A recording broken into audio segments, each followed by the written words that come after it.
Afternoon, everybody. We're excited to play LSU here at night. Another top 10 program coming in here, and deservedly so.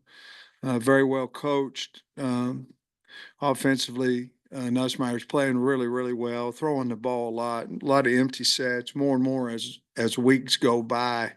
Um, Throwing it more and more, and they should. They're really good at tackle where they can protect both tackles, and really good at wide receiver. So our defense and tight end as well. Our defense has their work cut out for them because they're well coached and playing extremely well defensively. Both our defensive ends are a problem.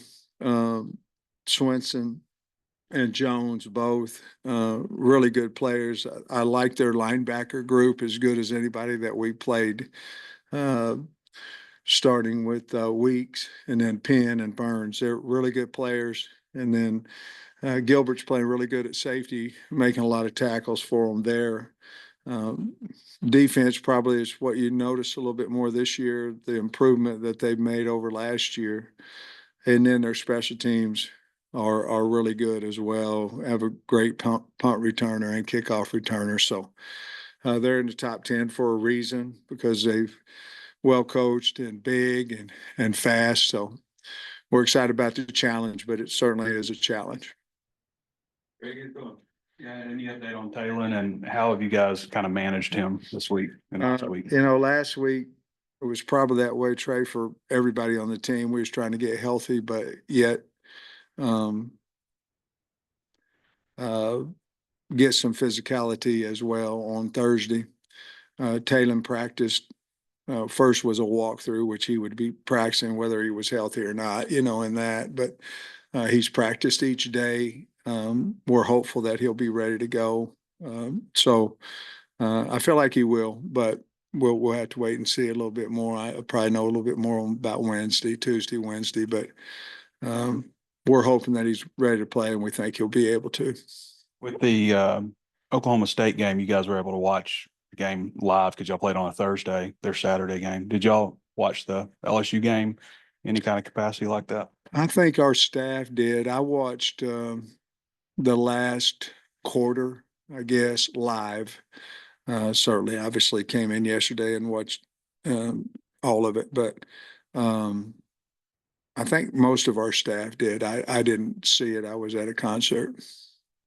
I'm gonna catch hell for that too. But by the way, so you guys know, we get the tape, and I can watch it and every rap like 50 times if I wanted to. My wife wanted to go to a concert, so I went. So y'all have fun with that. Tracy Lawrence. He was good. Just other injury updates from you, Coach. Patrick Kudus, you mentioned him last week. Miguel Mitchell, Jalen Braxton, Rodney Hill. Okay. All at you at once. Who'd you say? Kudus. Practice. We'll practice this week. Hopefully he'll be available on Saturday. Miguel will be ready. Who else did you say? Jalen Braxton. Braxton, I don't think he'll be ready this week. And probably Rodney Hill will be out as well. Okay, cool. And then as far as LSU's passing game, Ole Miss was able to keep Garrett Nussmeier pretty off balance for most of the game until the end there. Just how do you guys kind of emulate that? What did you see them do that might work? Well, they tried a lot of different things. They got pressure on him. He moved up in the pocket there on that last one, threw a dart to tie the game. He is a little bit scary scrambling as well, but he knows where his pocket is. He's good in the pocket. As this may sound, they want to throw the football, but we have to stop their running game. I mean, we have to. They can't have both of them, or we'll be in trouble. So they got a few plays in the running game. Got outside of contain, went for 20 or 30 yards a couple times. So we have to get them they'll want to be in five wides, but we need to get them to throwing the football, and hopefully, we can pick a few of them and get to them and get some negative plays. But that's when Ole Miss was having success. They won first down basically, and when they didn't, they didn't have as much success. And LSU got 2 fourth down conversions on that last drive, and it's hard to do, but Nussmeier and the receivers did a great job. Well, the whole team, but they did a nice job of catching the ball, and he did a great job of stepping up and throwing it. It's a rarity to play back-to-back top 10 opponents, but you're doing that. And I wonder if like the emotional high that you have to achieve, or you don't have to, but you achieved to win last time. If you feel confident the team can reach that again, and did the open week help in that regard? Well, I believe that the open week would, you'd get through all your back pats, and you're the greatest thing ever walked, So I think the bye week does that. It also gets us some more players back, where last week we didn't really have very many tight ends that were able to play. And now, we were using Street as a tight end, and now we, got some of those guys back too. But, I said it a while back that, when you play in this league, you could basically say, okay, this is a Cotton Bowl this week. Okay, well, this is a Peach Bowl. It is, and that's what it is. So you in this league, you have to get up every single game because there's really good opponents. And even we found out, even the ones that are unranked like us are pretty good. And so you have to, it's about the preparation. I think our kids, they understand that. And I feel like we had 4 really good days last week, and I think we will this week too. So I think it's more about the preparation, and that's in the mind too, but than it is anything else, and getting a little healthier. And we are that now. Ask you about your defensive game plan, and you put forth some plans that other teams now follow. The Oklahoma State plan and Tennessee that you borrowed from OU a little bit. And I just wonder what your take is on how well prepared the planning that you've done defensively. Well, I think with T. Will, it's his second year in this league specifically, as the main play caller and at Arkansas. And I think it makes a difference. You know your opponents a little bit better. With the transfer portal, you still don't know them quite as good as you in the old days. But I think that those guys have a better understanding of each other, have a better understanding of who we have on our team, because the plan has to work for what your personnel is. Just because someone else did it doesn't mean it can work for us because of personnel. But I think T. Will and his group in there have done a really good job of understanding who we have, how we can put pressure, how we can stop our opponents, and have done a really good job of not being afraid. Because like when you first come in, you might be afraid to try something because it's your first true spotlight. And I think we've had enough success now where he's going, okay, this is how we can win. This is what we can do. And I think he's much more comfortable, and especially since the success we've had of changing some things has worked. We'll see what happens on Saturday, though. But I think that has a lot to do with his confidence. Nussmeier's only been sacked twice the entire year. I guess as an offensive line guy, just what has the LSU offensive line done so well that's going to present challenges this week? Well, I didn't know that stat, but they're good at tackle. They're really good at tackle, and they're good at him being able to step up because their guards and centers they're big. They're guard and their center. But I think he gets rid of the ball. He gets rid of it fast, knows where he's going on his reads. And so that's why he's, to me, and he has a quick release. I think that's probably why he's had a few sacks along with. I think their backs are good in protection when they use them. Now, a lot of times they'll empty out. And I think that their tackles are extremely good players. Landon has had a sack, I think, in each of the past 2 games, but his stats, they're still not, I don't know, anything crazy or elite, but he's playing really good football. What does Landon do that makes him so impactful, even when he's not maybe getting to the quarterback? He plays hard, number one. He's long, but he plays hard. Um, he has his get off is much faster this year than it's been. So he's putting the tackle in a two-way go. Obviously, if you get off slow, you're either going to bull or run the edge. Now he has added that spin and or that inside move where he's getting the tackle to open up a little bit. It'll be a big challenge for their tackles and for him. Be a good matchup. But that's what he's doing. He's playing just so much quicker off the ball than what he has been. And then on the opposite side of the line of scrimmage, you were really pleased with how the offensive line played against Tennessee. What went into maybe the improved play? Was it any better communication, any one particular person? What kind of led to that? Well, I was pleased that we got better. We still have a long way to go there, but we have willing participants up there. I thought Carmona played as good a game as he's played since he's been here. I thought Nichols did. So when those guys started, Braun's been really consistent. E. Harris has been consistent. Keyshawn has been consistent or has been good at times, and then sometimes his technique has gone awry on him, which we're trying to get fixed. And he's willing to. I love him. He's going to be fine.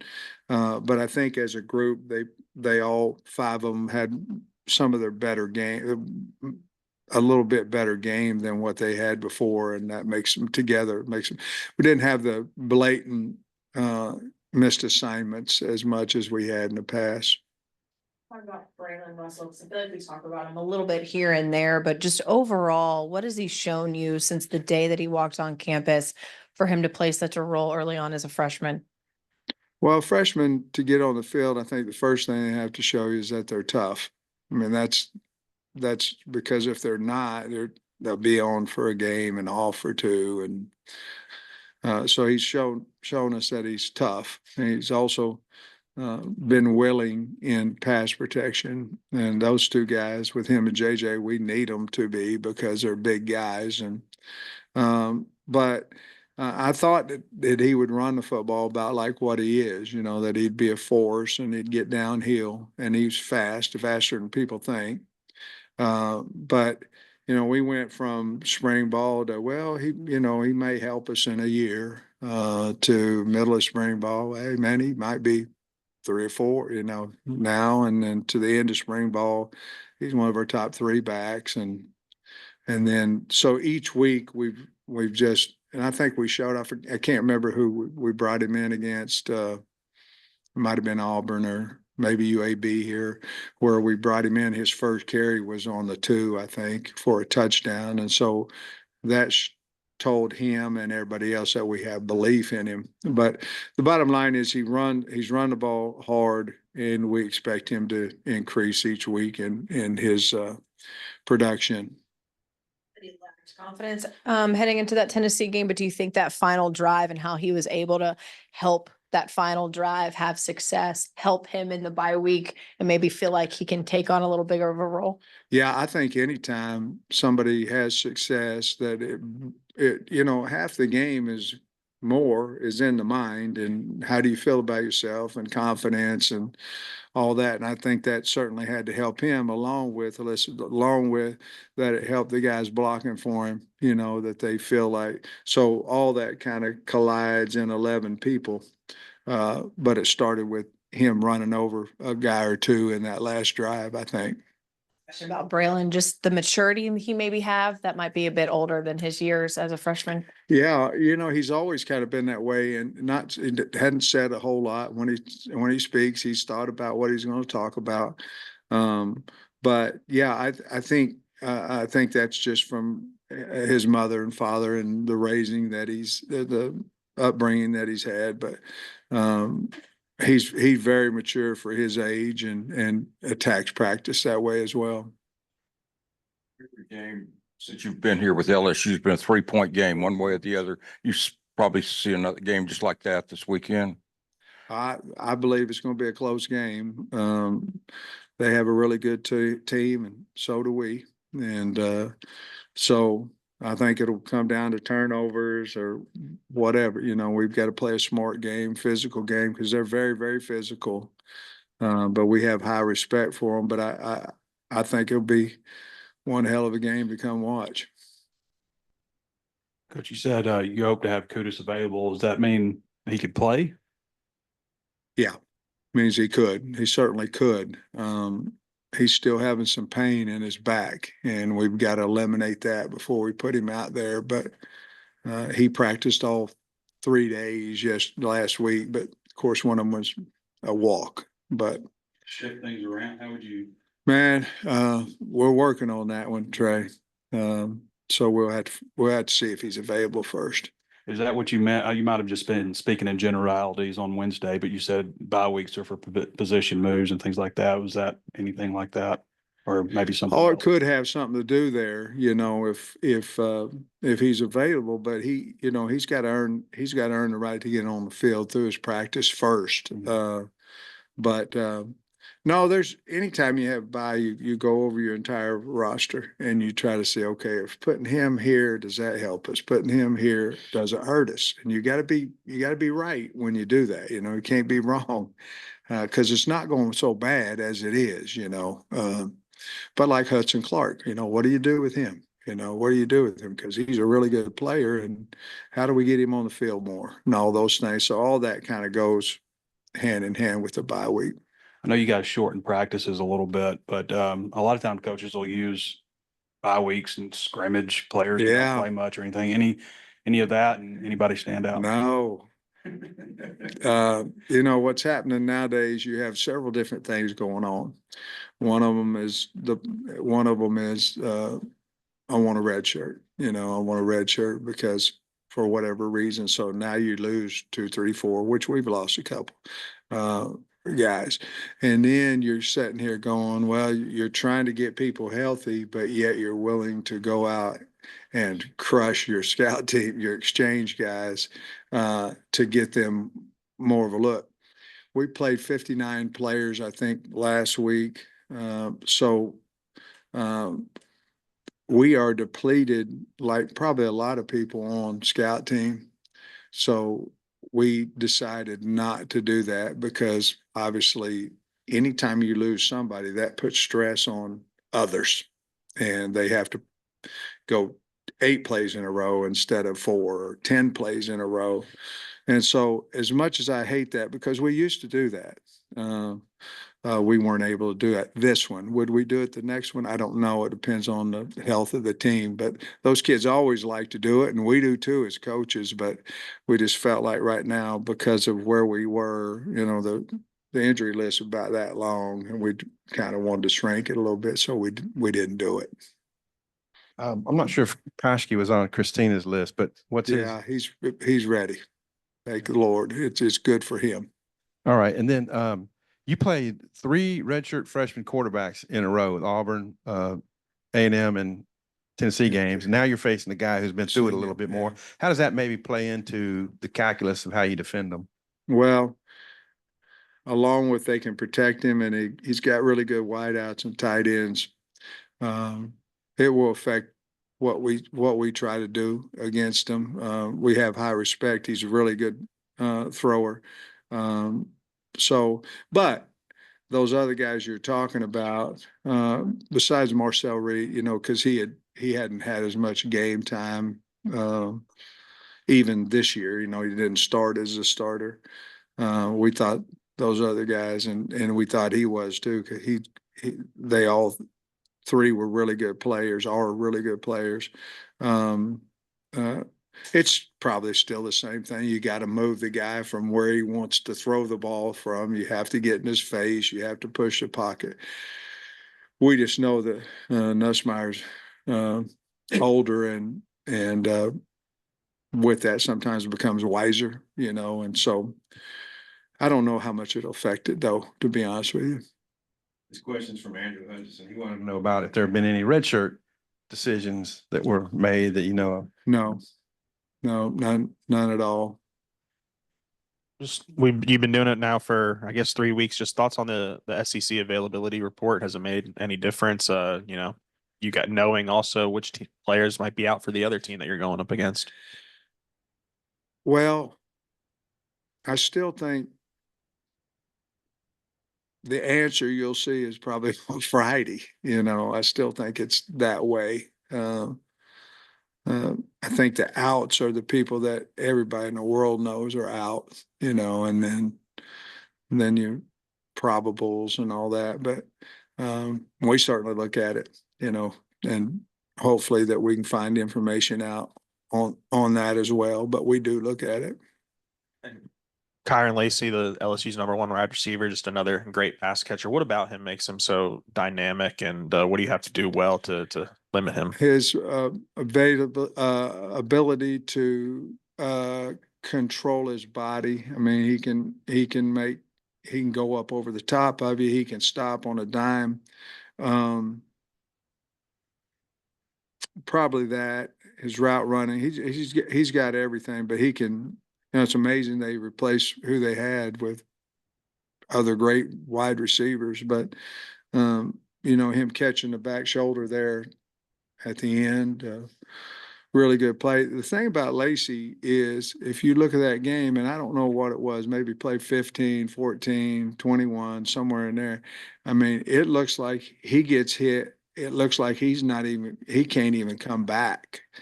And 2 plays, he goes out of play, comes back, so he must be tougher than nail, but he came back and then caught, I don't know how many balls, a bunch in the game in the winter, but it's just his ability.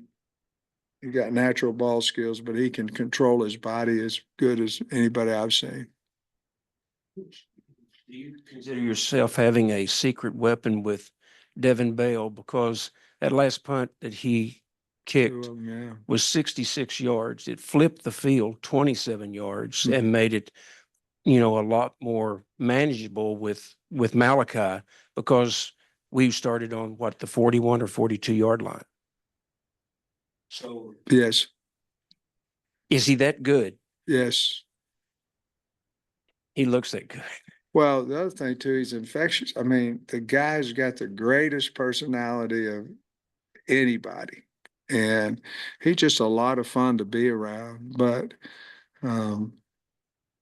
yeah, I mean, those last 2 punts flipped it, and they were really big. But I love the kid. I love him, and he's just such a positive guy. Brings a lot of energy to our team. Coach, appreciate you. All right, guys.